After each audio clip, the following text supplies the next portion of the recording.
Welcome to episode 3 of Roar. Roar is what I used to do when I was a young person. I was growing up in the Vietnam era and the Richard Nixon Watergate era, and I thought young people really had an empowered voice to affect change in society. And I'm worried about that today. People seem to be a little bit afraid of speaking up and speaking out, even if it means to preserve our democracy.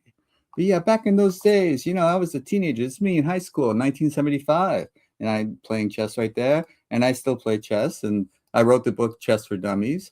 But I'm also an addict in recovery, and so I want to scroll this across the bottom of our screens if I can. This is the website, airu.tv, stands for Addicts in Recovery United, because you're not alone. We're in this together, and we have a voice if we can find it and to speak up. So today I'm going to add Rick Rosner now. He's the co-host of the show. Hi, Rick. Hello. Hi. And do you have anything that you have in mind right now that's something that you want to raise your voice about? Well, okay. So one of the themes of this show is whether or not you should raise your voice in this time that feels a little perilous to raise your voice. Right. Exactly. With reporters getting arrested, and but I have an associated question, which is whether you can raise your voice, because there are a lot of forces to drown out your voice. Let's start with this. I just looked it up. There are 4.5. This is a podcast, right? We're doing? Yes. We are one of 4.5 million podcasts in the world. Right. So, do you have any idea how many people are watching, listening? I could find that out for next week, but I don't right now. Right. But I mean, we're not. It's probably a small number. Put it that way. Yeah. Hi, Mom. Compared to like Call Me Daddy, which has been one of the most popular podcasts of the last few years, with I'm sure millions of viewers. Right. And before that, then there's Joe Rogan, 5-6 million viewers. Right. Carolla was a friend of mine. Adam Carolla was an early guy to have the most watched podcast. But we can't compete. Correct. So does it matter that what we say, in that we're getting drowned out? Do we have to fear reprisal and getting on an FBI watch list if we've only got 150 viewers? And then this shades into what's happening at CBS. Okay. So and also, just a late night. So Trump. Before we go down that road, I want to talk about the peril again, because I think that's a big thing about being able to speak up and speak out, even if you're being drowned out. Seeing if you can find your voice. And I find that in the community, your voice gets louder. So the more people that come together and on a particular issue, like No King's Day or something like that, they're in the streets and marching. Women going to Washington, these things still have an effect, but people are getting arrested now when they weren't getting arrested before. So is there fear going on there? I think undoubtedly there is fear. So you were bringing up what's going on with CBS now. My wife has a lot of fear. She's like, every time I tell, like, I shouldn't tell her anything I post on X, because I used to post jokes. X used to be Twitter, used to be for comedians. I mean, there was a huge comedy segment that I like to be part of, that I would post some jokes, and then I'd look at other people. You could look at thousands of jokes a day from hundreds of people, and most of those people have been chased away. And now it's just a lot of like angry misery and hate, and so when I tell my wife some of the stuff I post, she's like, well, don't do that. I don't know what to do if you get arrested. And I'm like, I'm not going to get arrested. And I don't think at this point we will, but we still have 3 more years of Trump at the very least. Oh, unless he gets impeached. Then we got Vance, who anyway. So the Trump administration doesn't like late night talk shows because they make fun of him. Right. And they have for decades made fun of whoever's in power. Yeah, no, it's easier to make fun of some presidents than others. That's very Biden true. was hard to make fun of because Biden hid from public exposure. He kind of was press averse. Trump goes out there every day. Obama was hard to make fun of because he was no drama Obama. Right. There are no scandals. Well, he tried to avoid, and I think his presidency suffered somewhat because of it, because he didn't want to get down in the dirt and wrestle the Republicans. So they played him like, had Hillary ever become president, she was already pissed off at the Republicans. She would have had no problem tussling with them. She would have been feisty. Yeah. Now, would she have been, would they have been able to do the deal where they denied Obama a Supreme Court justice? Would they have gotten away with that with her? I don't know. But she would have thought about it. She would have. Well, that's where Obama belonged. I always thought like Taft was in the early 20th century, fairly mediocre president. He had a good career before that. And then he kind of like moved to the Supreme Court and that's where he belonged. And Obama's the policy wonk, the constitutional scholar, that's where he belongs on the Supreme Court. But I don't think he would want to be there. And certainly his wife doesn't want to be back in Washington, D.C. Correct. Which is a completely reasonable point of view. In that it's a miserable time to be in national politics. But anyway, they tried to shut down Kimmel. They successfully got Colbert canceled. Right. But Colbert his show doesn't end until May.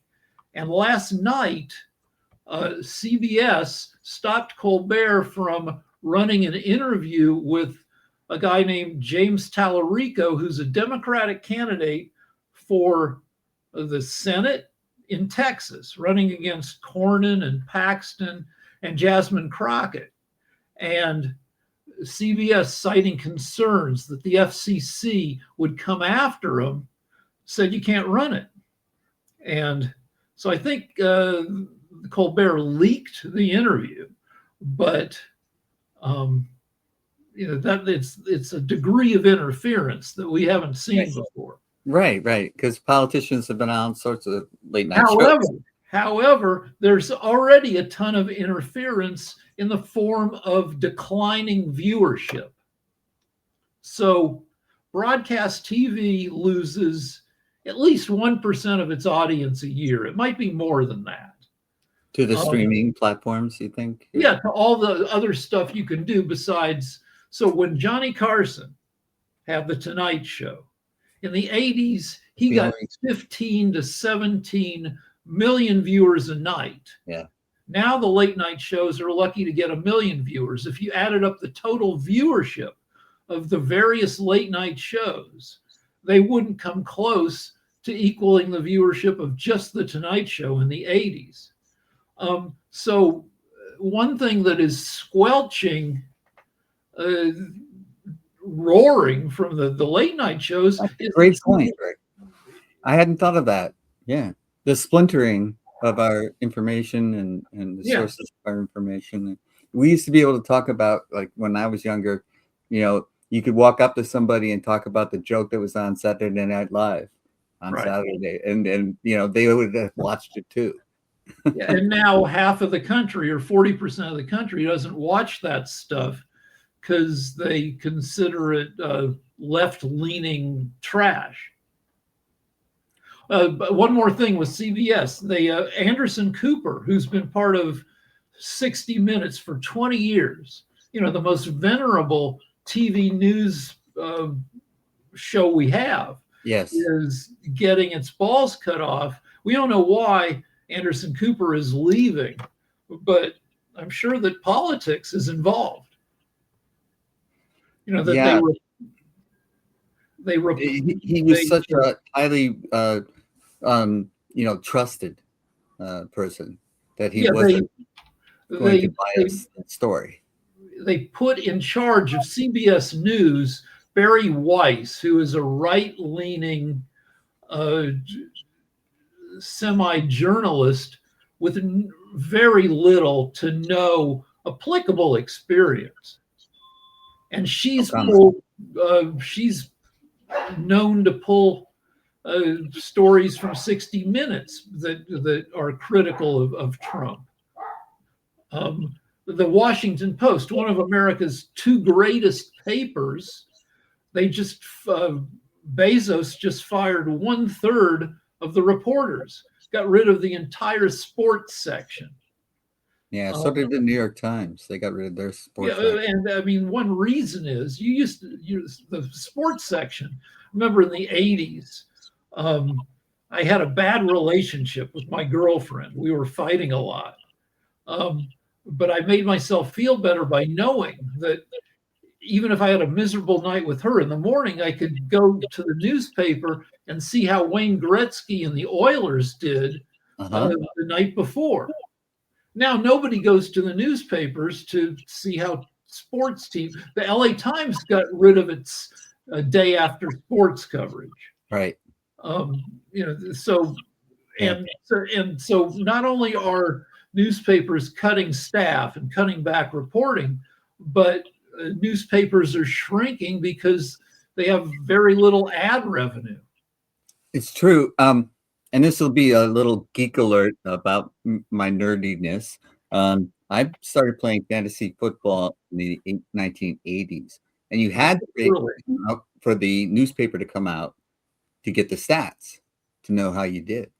Yeah. And now we're posting online immediately when anything happens. So the information is at our fingertips. It's immediate. And the fantasy leagues that we play in update the scores instantaneously. So there's really no need for the newspapers. And so losing newspapers for the things that people used them for, which was, the news, means you also lose long form journalism. Yes. Where, like a team of 3 reporters work for months to break an unfolding, complicated story like Watergate.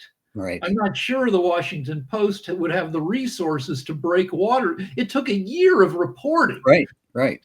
It was, and with much fighting back from the Nixon administration. My sister-in-law was a senior writer for Sports Illustrated, and she would get these great assignments and write these long pieces. And they were really not just her, but she knew, because of her, I knew some of the other sports writers, and they were good writers, and they did a lot of research. And then that all became different. Their job was who can post something online quickest. Yeah, and there's the reporters neither have the time nor the money committed to do a months long story, and no one's paying them to do the research. And there are obvious stories that get overlooked, like over on Pod TV. Kim Calhoun, who's one of the creator producers over there, she just went to the Epstein files and started just rooting through them. She did a bunch of research herself and found so much stuff before they were redacted. And she did it for her because she was pissed about the Epstein files. And this is work that reporters should be doing, but are not, because they don't have the resources or the focus to do this kind of concerted research anymore. Yeah, investigative journalism was one of the things that preserved our democracy over the years. It prevented And people from achieving yeah. authoritarian rule. All right. So last year, the U.S. added 584,000 new jobs, which is pretty piss poor. It's about 75% less than in a regular year from 2011 on, not counting the COVID year. Right. But then the Bureau of Labor Statistics Got defunded. revised the number downward to 181,000, which is an 87% drop from the previous year. But nobody bothered except me to look at the month-to-month statistics. I found the report, I looked at it, and so you got 181,000 jobs for the year. But if you look at the last 8 months of the year, once Trump announced his tariffs, it was only 12,000 jobs, which is a 99% drop from previous years. And that took me like, I don't know, 8 minutes of research. Why didn't anybody on any of the news channels bother to look at the month-to-month stats and was there a triggering event here for the drop off? And yes, it was. So like putting two and two together. We're missing like some of the most obvious things the reporters should be doing. Yes.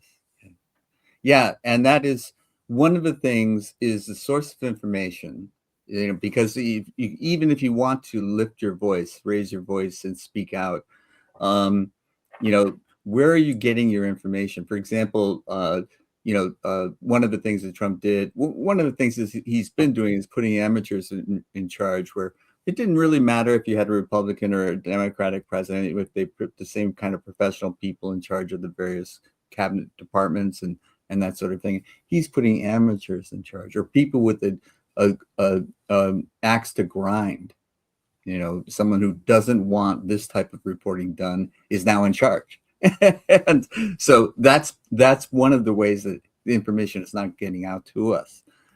As you astutely pointed out, there isn't the sense of unity and the sense of community that used to bind us by our shared common information sources, whether they were jokes, whatever. Yeah, so when we were kids, there were about 2.5 magazines that people got their news from. You had Time and Newsweek.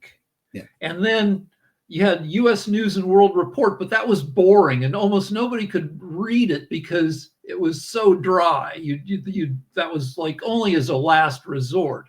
And then you had Life and Look, right, which were these large format photo magazines where you got to see people, what they look like, and but Time and Newsweek were it pretty much with these and and like research. I learned a lot from Mad Magazine because it made fun of the whole world when I was a kid.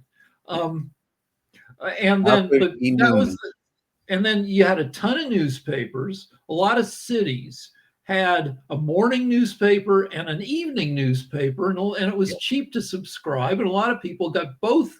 And so people got a lot of information from the news, but still that's limited by both you can only cram so much stuff into a newspaper, and your dad might only read the sports section and glance at the headlines, and then you had a half hour of national news in the evening, and that was a treat because it was so well curated. They took all the news of the day and they smushed it down to like 23 minutes of quick stories. They do the same thing now, but it's mostly annoying at this point because there's so many ads now on the half-hour national newscast. It might be 17 minutes of news and 13 minutes of ads in half an hour. It's brutal. Right. And you maybe watch the first 5 minutes before they start packing in the ads. And then if you want more news, you shift over to CNN and MS Now and Fox.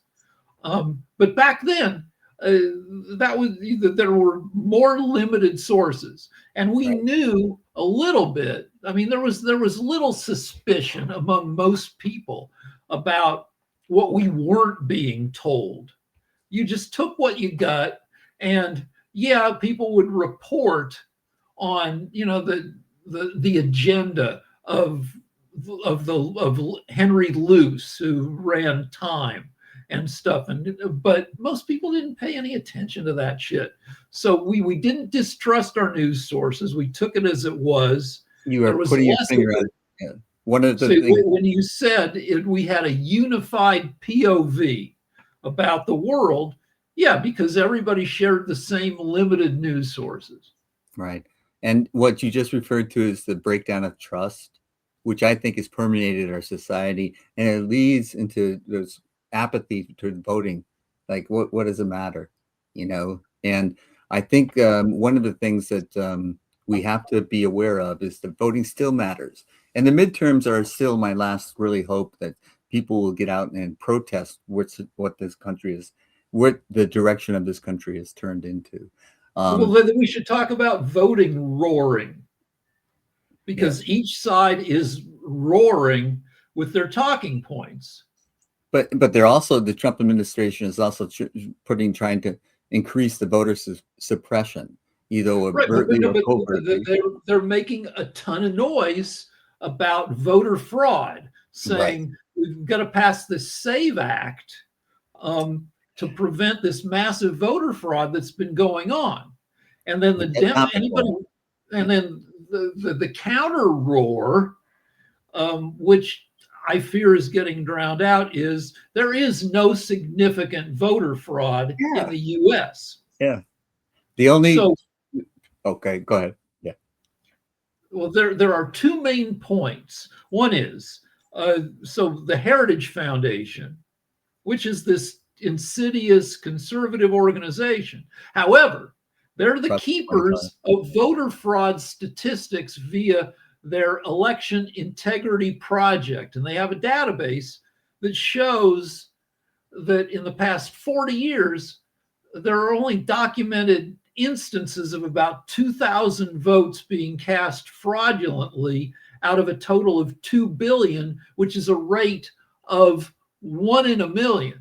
And out of the 2,000 votes, only about 77 of them were by illegal immigrants or any kind of immigrants who weren't allowed to vote. And in a lot of cases, in some cases, nobody was trying to get away with anything. They were misinformed They or thought they stupid. could vote, but they couldn't. Right. Yeah.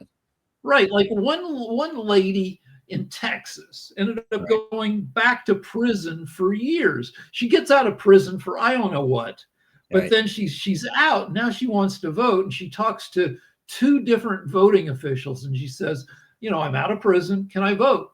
And both of them said, yeah, you should be fine. So she votes. They misinformed her, and she went back to prison. Yeah, this made some news. Yeah, but right. But the deal is that nobody intentionally wants to run that risk because it's a low reward. Nobody wants to go to prison for 3 years there's a very low rate. Like it's so it's nothing that's being made out to be, and it's never included in the election. Yeah. So we're screaming that there is no voter fraud, and when we scream that, then the conservatives yell, "Oh yeah, well then how come there's so much voter fraud?" They just out yell us with misinformation.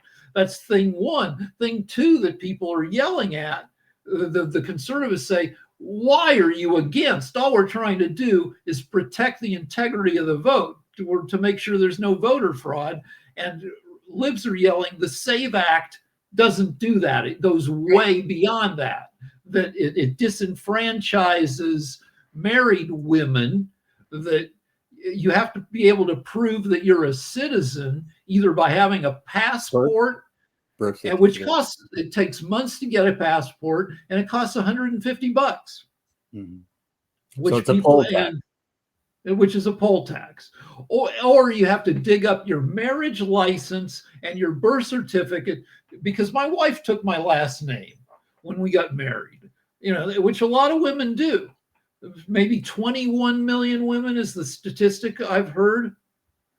If you want to register to vote, if the SAVE Act passes, you have to tie, you have to establish a paper trail from your current ID, which has your new married name, to your birth name and a birth certificate showing that you were born in the US, which means you have to either dig up or request a birth certificate. You have to dig up or request a copy of your marriage license. Then you have to show up with all this and say, well, look, this is my name now. This is blah, blah, blah, blah. You got to, and that's a huge pain in the ass. Yeah, it's totally that. And also, they're talking about not voting by mail to eliminate that, as if there has been widespread fraud by voting by mail, which is not the case. And I've been voting by mail for decades now. So, and it's a ease, and you get to sit down, and study as much as you want, and the things that you're going to vote on. You can read the pro, the con, and that kind of thing. Yeah, my wife and I sit down with our vote by mail ballots, and we go through each question on the thing, and we're like, well, what does this frickin' mean? And then we go to the guidebook and read about it. Right. Or because we go to the LA Times, which sometimes it's very unclear what they mean, what it actually will turn out to be.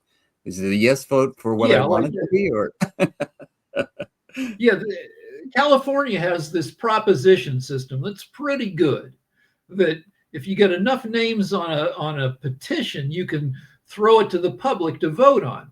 Like we now have, I think, mandatory, or at least we're going to vote on mandatory financial literacy classes in high school. That you should graduate high school and know what a mortgage is, how credit cards work, all that stuff. And that's something we got to vote on.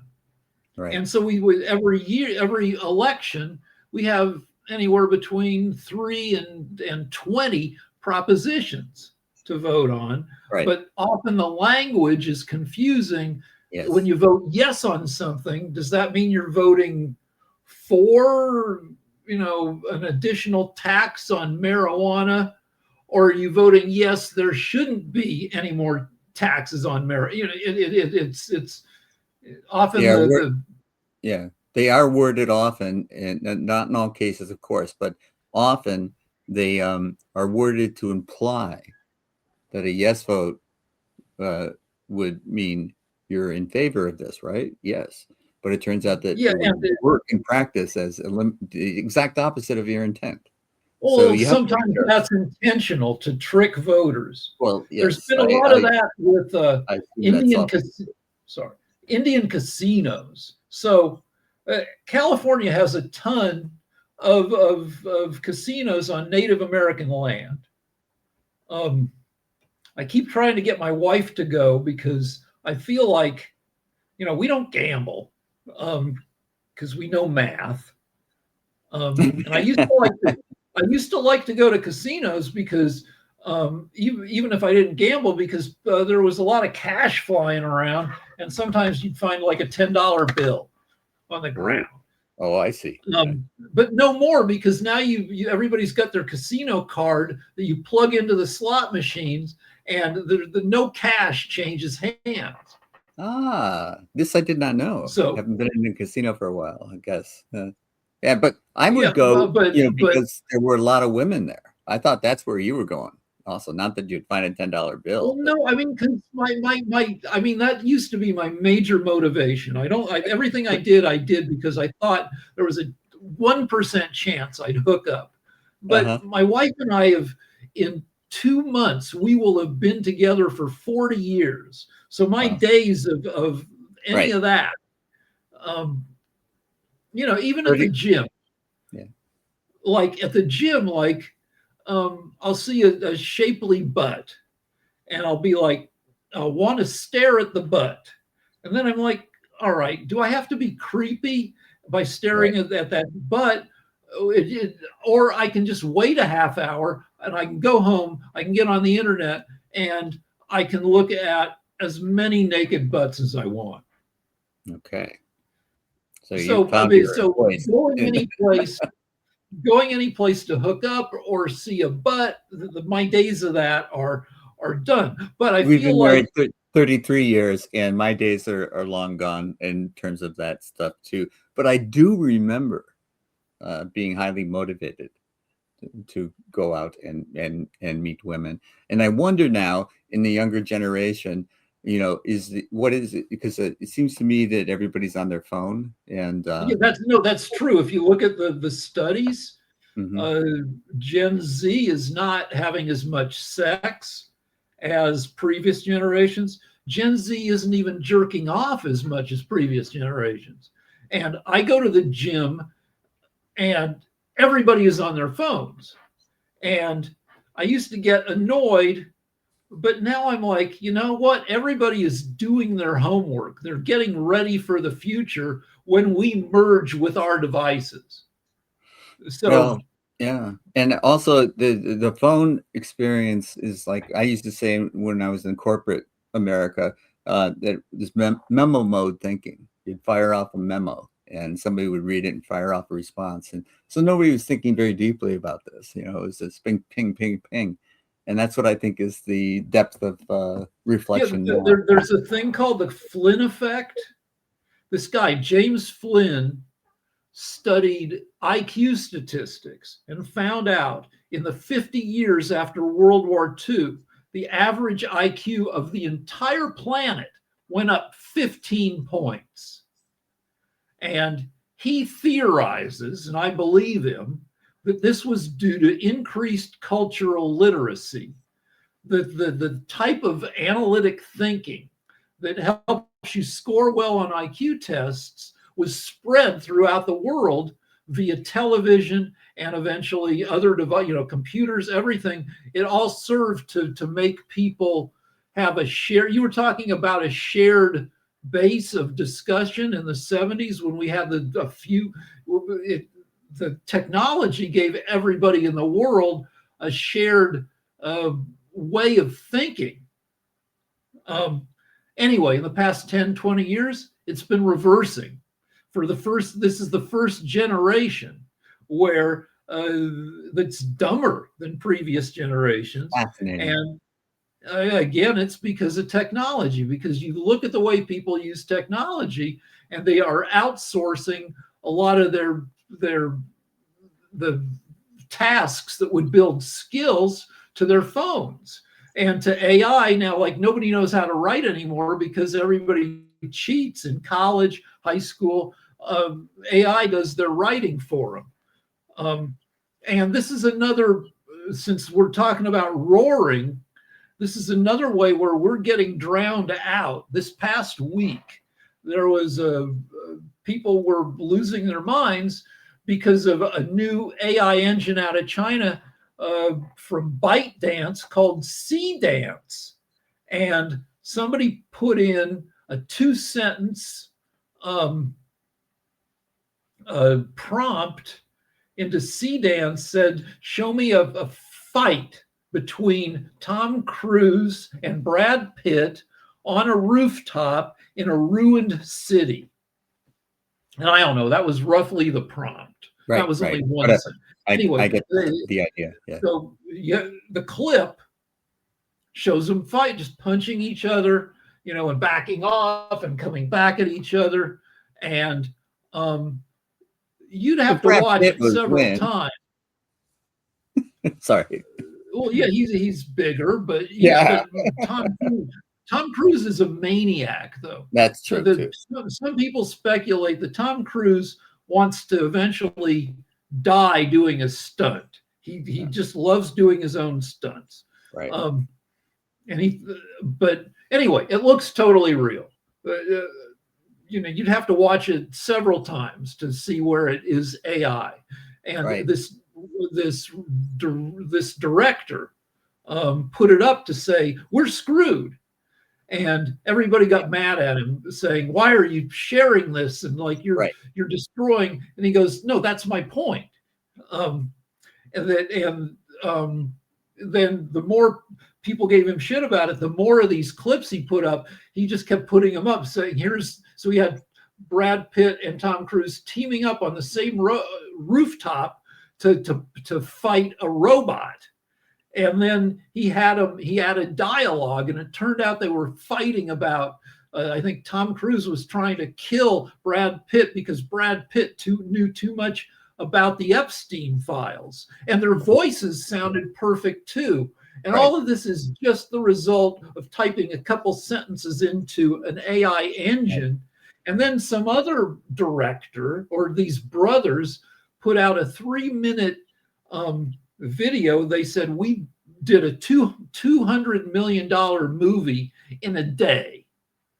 And it was a disaster, a 3-minute disaster movie where this woman, there's a geomagnetic storm, whatever that is, and it's destroying the world. And she has to get out of her skyscraper, get in her Tesla truck, and drive across the city while airplanes are crashing and buildings are falling around her to try to save her child. And she ends up finally gets hit on the head with something and is taken prisoner by the FBI. So it's got Kash Patel, who's starting to interrogate her. And before he starts, he calls into Trump, who says, yeah, go ahead. And everybody looks totally real. And this is, again, the result of a series of 2-sentence prompts. Right. And it didn't look perfect, but it looked better than any movie that was made in the 80s, say. And they're only going to get better at it. Right. So, yeah, that's the point somebody was making, saying, okay, yeah, you think AI, it doesn't look perfect now, that it generates a lot of slop. Like, people criticize the movie because it's supposed to be in New York City, and the plane crash scene where a jet just smashes into the ground had palm trees.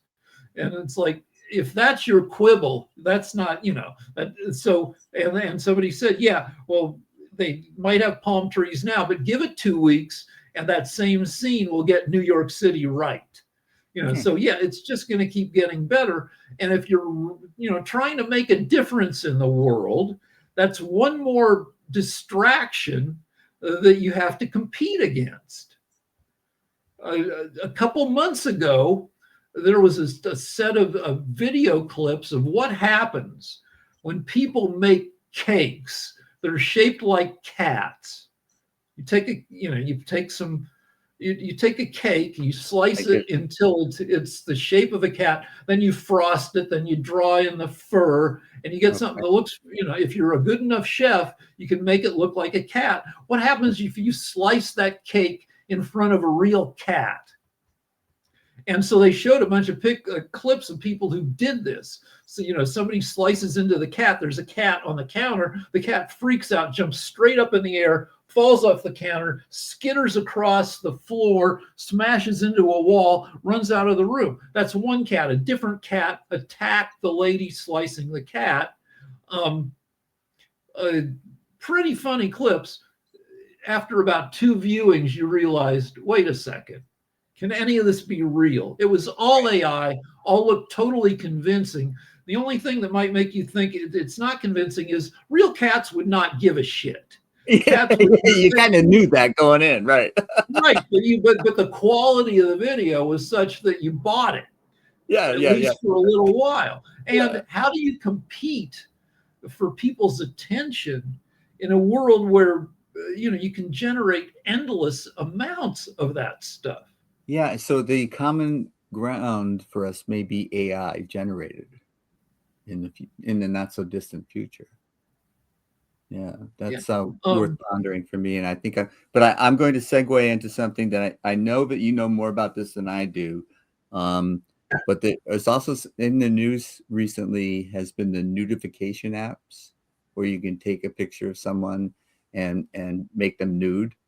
And that apparently has ruffled some feathers. And okay, well, it's illegal, but try to stop it. Right. All right, so I have a set of theories about this. So when we were young, there was not a lot of porn out there. Right. Like if you were 10 or 12 years old and you found a Playboy magazine, that was Oh, yeah. gold. Absolutely. Right. It got passed around, and Yeah. Yeah. um, now there's just an endless cornucopia of porn. And with AI, it's And you could the filter the porn cornucopia. to what you want. Yeah. But I You mean, don't have, now it's a super. AI generates thousands of images a minute. It's just mm, endless, and um, a lot of so there I are see a where you're couple going. things going. So, but the porn that we have now, I mean, the porn we had back then, not the Playboys, but like occasionally you'd see even worse porn, which was even rare. And that porn was disturbing because the people weren't attractive, and you heard stories and you got the idea that these were desperate people doing desperate things. Right. Like the most famous porno of the time was Deep Throat, starring Linda Lovelace. And we Right. know now that she was the victim of violence. She was violently coerced into making the movie by her terrible boyfriend. And there was a lot of that when you looked at that 70s porn, it was often an investment in human misery. However, the porn itself was, compared to what's out there now, wholesome. What's here now is increasingly perverse, Mm, and there are a couple reasons for that. One is market forces. The more extreme will win out. Also, that we have too many orgasms. A caveman, an early human on the savannah only lived to be like 28 or 30. And his sexual opportunities, if he was lucky, maybe he'd have a couple hundred orgasms over his life. I think the average married man lifetime might have 1,500 orgasms now because we live longer. But I've had like 15,000 because I've been jerking off since I was 9.5 on the regular. That means that the sex part of my brain is just fried to a crisp. Seeing a sexy lady in a bikini will do nothing for me. So that's thing one. So we need more severe, extreme porn. Thing two is our testosterone levels are dropping. One of the revelations of the Epstein files is that Epstein had low T, testosterone levels that were half of the cutoff to have low T. And he had wow. these levels for a decade. So Epstein is a guy who prized his boners, right? He wanted to come a lot. But if his dick didn't work, then it took extreme stuff, really bad stuff, for him to get off. And the deal is the whole population, the whole male population, has dropping levels of T because of what's in the water and microplastics. Plastic doesn't break down, and Right. Microplastics are they're estrogen promoting, testosterone reducing. Wow. They knock down the levels of testosterone among the entire population of the world have dropped like 15% in the past decade or something like that. I'm So wondering. that I had a revelation one day. I'm driving down the street, and there's this beautiful woman walking her dog, and I'm checking out the dog, and I'm thinking, yeah, what's happened? What's happened to me? right. No, Maybe it's too much plastic. my dad was famous in our family for almost getting in car wrecks looking at women who weren't beautiful. He would get, if somebody if a woman made an effort to look attractive, whether she was attractive or not, my dad would be like totally distracted, and we would laugh at him. The whole family would laugh at him because we'd be like, she's not cute. Why are Yeah. you almost killing us for You know, a somebody just century ago, because? even just a century ago, a turn of the ankle was Right, considered, right. But sexy. we're living in an environment where the porn gets more severe, and I have a suspicion. So and everybody walks around hating themselves because of what they've jacked off to. Like if you go on any porn site, like there are a bunch of family categories. Angry stepdad punishes stepdaughter. It's creepy shit.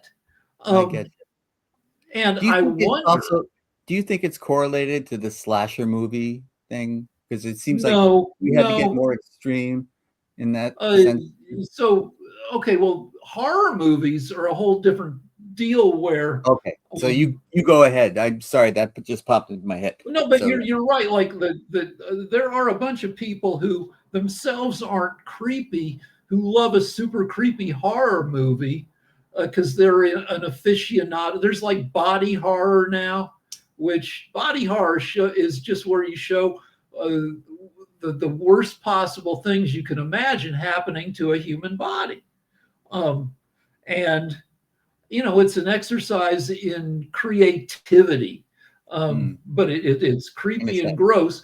But it doesn't mean that a lot of women are into like murder. Like women are famously into murder podcasts.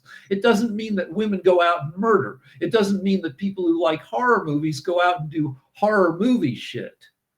But with porn, I do think it means that a lot of guys walk around feeling vaguely self-loathing because of what they've jerked off to. And this is the last part of my theory. It makes me wonder: is Russia um, adding to the creepiness of our porn? Because famously, 70 years ago, Khrushchev, I think it was Khrushchev, said, "We will bring down the United States without firing a bullet. We will use the United States, own excesses against it." right? Right. And That was the common line in the height of the Cold War, right? right, and it's taken 70 years, but like the U.S. is in a kerfuffle because of propaganda, because of our own excesses, because we can't tell bullshit from not bullshit. Right. Um, and I'm wondering if one of the fronts by which Russia is attacking us is by making our porn creepier. Now, I tend to kind of doubt it because porn makes itself creepy all on its own. But I do wonder. Yeah. Well, if they could do it, they would do it, but do they need to do it? Is my point. Plus, I mean, it's hard to just keep up with it. I mean, Yeah. it's like I've looked at AI porn since the beginning of AI porn, and like I've watched it go through these phases, and now it's reached kind of a stable point Huh. where, it where the women all have boobs the size of basketballs. They all look like dangerously young. Um, their skin is totally smooth. They all have like they've reached this node where it's created by the combined input of millions of guys asking for millions of things, and that it converges on kind of these standard images. Right. Everybody's got super round butts, super round boobs, um, very smooth skin, unless you don't want that. And then if you like, if somehow you're turned on by grandmas I'd like to F, then the grandmas are super veiny and wrinkly. Like some people like, Oh, like whatever it is, like it reaches the platonic ideal of whatever pervy thing you want.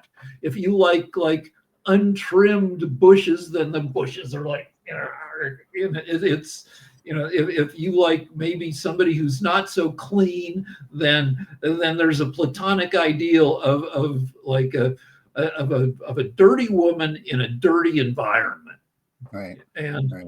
so, but No doubt. everything has reached the most extreme version because a million guys have asked for it, and AI learns, from input. So the thing, and we got to wrap up, Rick, but I want to, I'm thinking now, based on our conversation, is the danger, like I'm thinking of a common point of view that's, that's fairly well shared. And for me, is the democratic values of our society.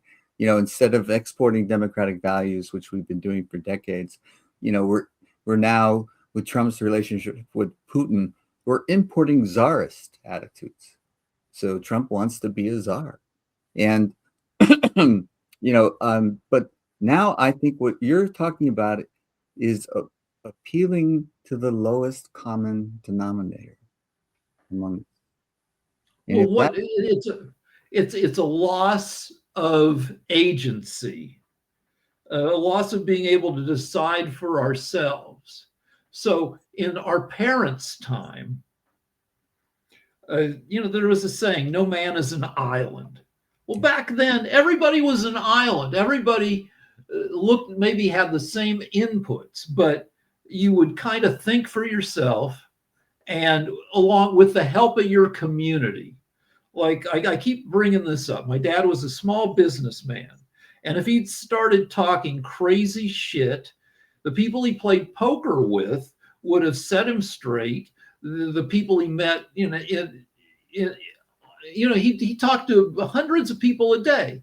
He would, he had a store, and he talked to his customers. And if there weren't any customers, he'd walk out on the sidewalk and say hi. He knew everybody in our town, Boulder, Colorado. When I was growing up, population about 20,000. He knew everybody.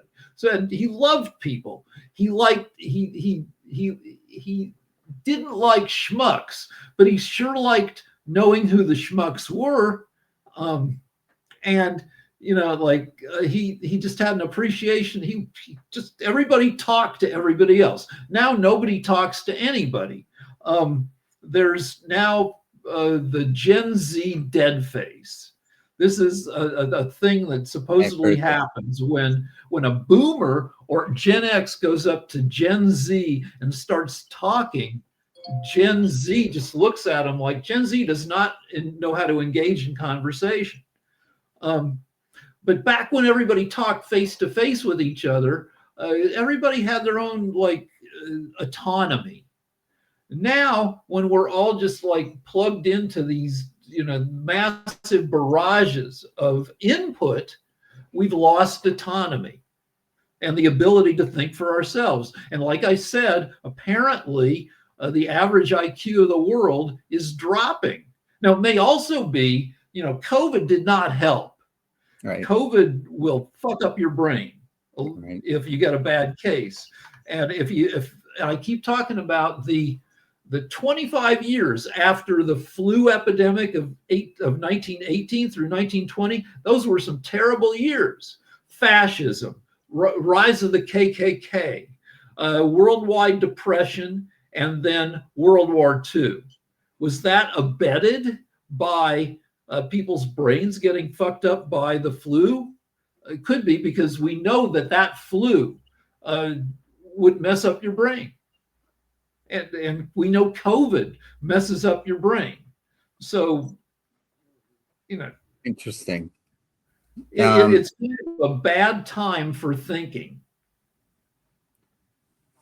You just nailed my concern in the sense of when you're also talking about appealing to the lowest common denominator, and AI would just be perfect at doing that. And so are we going to continue to progress as a society, or are we going to regress? And by that, one of the main ideas of that would be a uniformity of thought, and that you give up your own personal autonomy. We are going to give up some autonomy. We will all kind of start getting sucked into the worldwide thought cloud.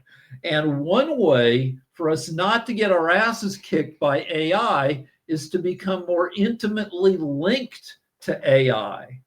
And like what I said, when people are tapping away at the gym, they're That's they're actually like doing their homework for the future. When we start having glasses and contact lenses that have heads up displays, and then when people start getting chipped for more implant. direct input, you know Yes. the It people who would are going speed to, up your access to information yeah, greatly. the power people of the 2040s will be directly linked to AI. And is that creepy? So AI will make all our wishes come true before it obliterates us. There's a guy who has been tweeting, thanks to improvements in medicine due to AI, all you have to do is make sure that you don't die in the next 3 years. Because 3 years from now, AI will have made such great strides in disease prevention that you may be able to just keep riding the wave. That anything that you don't need to live forever. All you need to do is for medicine to let you live one extra year per year. That whatever happens to you in 1 year, you can fix by the end of that year. You get to the As long next as you year. renew. Yeah. So press the button to renew, and your bank account is automatically debited, And then that's like, and you that's live another year. there are two like huge industries of the future. How much would people pay to get an extra healthy year of life? That is a multi-trillion-dollar industry. That's one of them. Yeah. The other one is people making money off of climate change. As you know, there may be 500 million people displaced by climate change. Somebody who comes up with, there are already companies who build like giant seawalls, like the Netherlands have this Right. giant gate that's what, like a kilometer long or half a kilometer. When the sea gets stormy and starts rising, they slowly close this gate. The gates off the sea. Miami's going to need that. New York City's going to need it. New Yep. Orleans they're all going to, the Yep. Seagate company will make hundreds of billions of dollars, walling off cities from the rising seas. No, you're raising excellent points. There will be tremendous displacement, but there will be people that profit from whatever happens in the future. And Yeah, and even the company that figures out how to cheaply turn office space that goes unused because people work from home now to the extent that they work at all, AI is taking away, you don't need a building full of 1,500 workers. You might need a building with 35 workers and the rest is AI. So you need to figure out how to turn that office building into residential. And the trouble is the plumbing. At right. work, you've got like 2, 3, 4 bathrooms per floor, where if that were condos, you need 20 bathrooms. So if you could figure out how to do that cheaply, I would do it with mobile bathrooms that everybody gets just a regular bathroom, but at night, little sewage robots come and they plug into the wall of your condo. They take away your poop and they give you fresh water. And then they roll down the hall at 3 a.m. and dump it at the central. Someone will figure it out. Yeah. But yeah, and that's another thing that we've lost is, the famous meme for that would be the water cooler, where people would Yeah. at work just, start talking to each other. Everybody would go for a drink of water, but really it was just any way, the natural way that you would interact with others in Right. the And then office. there's no water cooler because there's no office.